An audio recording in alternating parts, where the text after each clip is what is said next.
training for this marathon, and every time I start exercising, I have like no energy, I fatigue really quickly. I don't know what I'm doing wrong.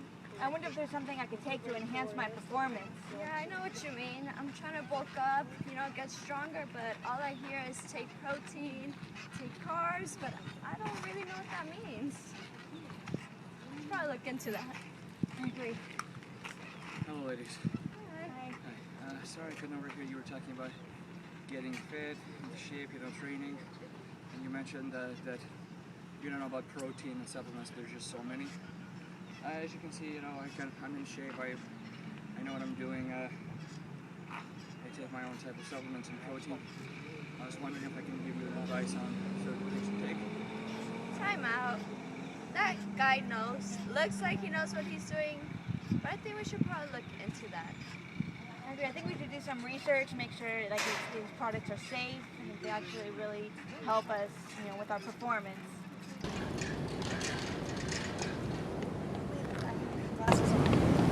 Oh, look, Jen, a library. Let's go do our research. Yeah.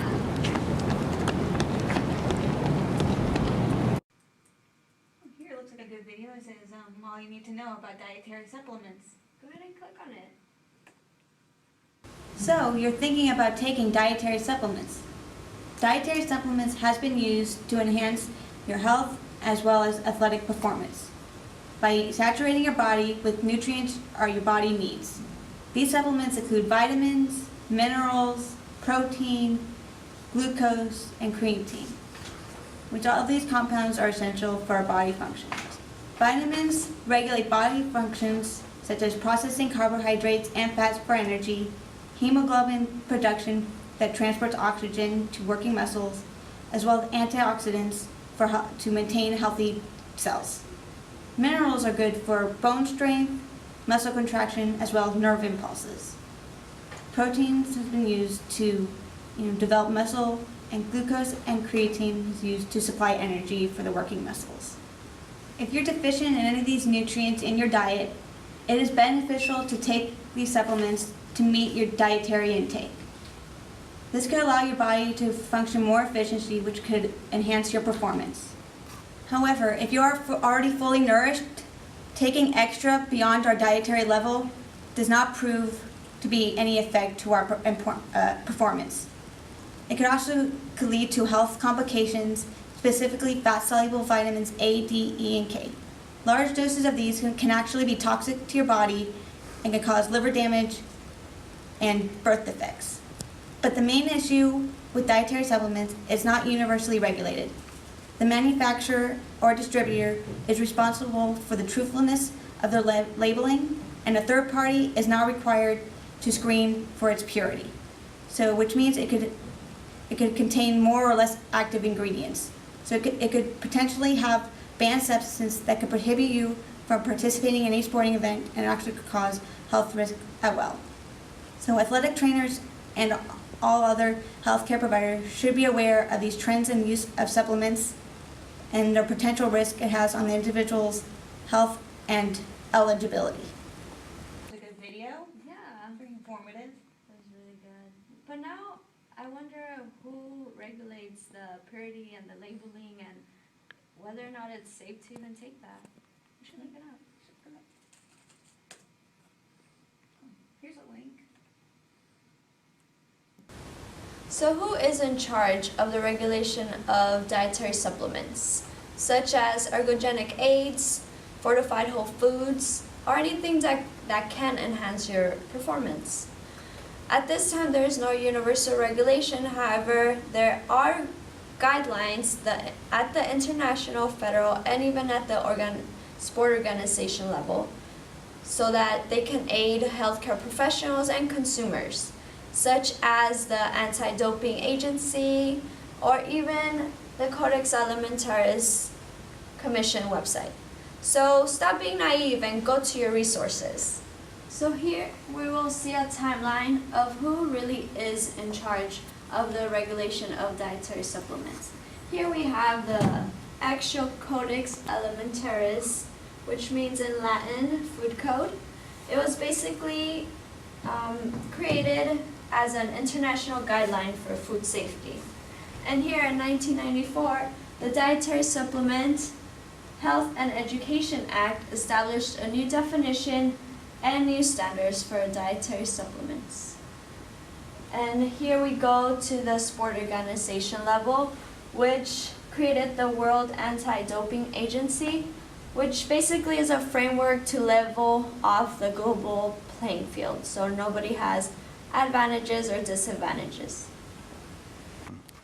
And in 2009, the American College of Sports Medicine and Academy of Nutrition and Dietetics came up with ways to help athletes with their training diets with evidence-based literature.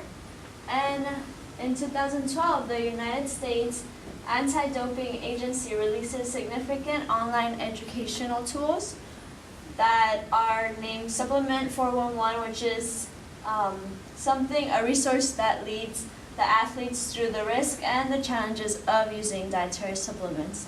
So as you can see, this timeline shows the developmental progress of the regulations of the dietary supplements, which continue to change.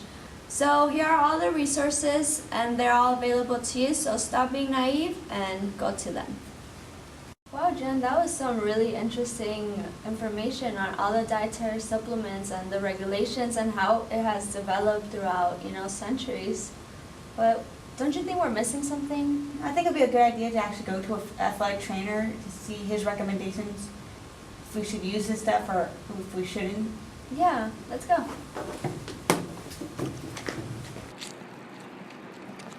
Jen, Northern Sports Medicine. We're going to find an athletic trainer there. Maybe this one. Yeah. Hi. Are you an athletic trainer by any chance? Yes, I am. How can I help? We've been doing our research about the dietary supplements, and we said that it is beneficial to take if you're deficient in the nutrients in our diet, but it's not very regulated, and we're not sure about the safety and purity of the supplements. So we're just wondering what your recommendation is to take it. Do we use it? Do we not? Well, first, it's always good to see active individuals really taking their health seriously. I understand there's just so much information out there. Even as 2004 was discovered that almost 90% of all athletes are on some sort of supplement, right? So I can understand. I always recommend first getting yourself checked out by a registered dietitian or physician, really seeing first what you're actually deficient in, just so you know.